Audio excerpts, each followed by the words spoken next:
तो बच्चों आज हम क्या सीखेंगे? आरोही क्रम या बढ़ता क्रम। आरोही क्रम। अब मैंने तुम बच्चों की लाइन बनवाई है ना? हाँ। ये बताओ ये लाइन किस सीरीज में लगी हुई है? आरोही क्रम है ना? हाँ। तो सबसे पहले आरोही क्रम में कौन सी संख्या आएगी? सबसे छोटी, फिर बड़ी, फिर जैसे तुम अपनी लंबाई के हिसाब से लाइन में खड़े हो ना। हाँ। जैसे मैंने सबसे पहले कंचन को खड़ा किया। हाँ। कंचन सबसे छोटी है इस क्लास में। और सबसे पीछे मैंने किसको खड़ा किया है? सपना। क्यों किया है सपना को सबसे पीछे खड़े? वो सबसे बड़ी है, सबसे लंबी है वो क्लास में। तो छोटे से बड़े के रूप में लिखते हैं ना, उसको कौन सा क्रम कहते हैं?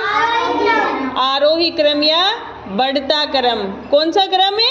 आरोही क्रम या बढ़ता क्रम। हाँ, जैसे सबसे पहले 1 लिखेंगे, फिर 2, फिर 3, फिर 4, फिर 5, फिर 6, फिर 7, ऐसे संख्याएं भी लिखेंगे ना गणित में। हाँ। तो उनको इसी क्रम में लिखेंगे। पहले सबसे छोटी संख्या आएगी। हाँ। फिर उससे बड़ी संख्या आएगी। हाँ। फिर उससे बड़ी संख्या आएगी। हाँ। ऐसे करके लास्ट में सबसे बड़ी संख्या आएगी। तो तुम सबको क्लियर हो गया? हाँ। आरोही क्रम क्या होता है?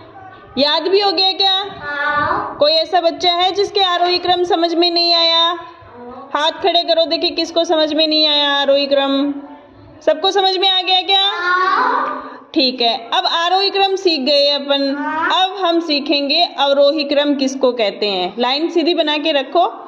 अवरोही क्रम सीखेंगे। अवरोही क्रम होता है आरोही क्रम का उल्टा। उल्टा कैसे? जैसे हमने आरोही क्रम में सबसे छोटी संख्या ली पहले, है ना? फिर कैसे लेंगे इसमें? अवरोही क्रम में क्या करेंगे? सबसे बड़ी संख्या। जैसे अब आगे कौन खड़ी है? कंचन। और लास्ट में कौन खड़ी है? सपना। जैसे कंचन सबसे छोटी है, वो सबसे पहले खड़ी है। सपना सबसे लंबी है, तो वो लास्ट में खड़ी है। अब मैं ये कहूँ कि तुम सारे बच्चे अपना मुंह उधर घुमा लो। घुमा लिया? हाँ। अब तुम्हारी लाइन उल्टी हो गई ना? हाँ। तो यही अवरोही क्रम हो गया। कैसे हुआ? देखो अब सबसे पहले कौन है? सपना। अब सपना 1 नंबर पे आ गई ना? हाँ। और कंचन सबसे लास्ट में आ गई। ऐसे ही आई ना? हाँ। कंचन सबसे लास्ट में हो गई ना? हाँ। तो अब देखो तुम मुझे बताओ कि अवरोही क्रम में संख्याएं कैसे लिखेंगे अपन? सबसे पहले कौन सी संख्या लिखेंगे? सबसे बड़ी संख्या लिखेंगे। फिर उससे छोटी, फिर लास्ट में कौन सी संख्या लिखेंगे?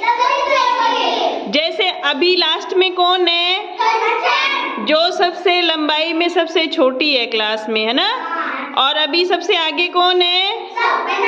जो सबसे लंबी है क्लास में। तो आरोही और अवरोही संख्याओं का ज्ञान तुम्हें हो गया?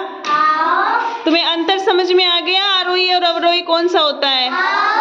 अब मैं तुम्हें कुछ संख्याएं लिख के बता रही हूँ। जैसे बोर्ड पे संख्याएं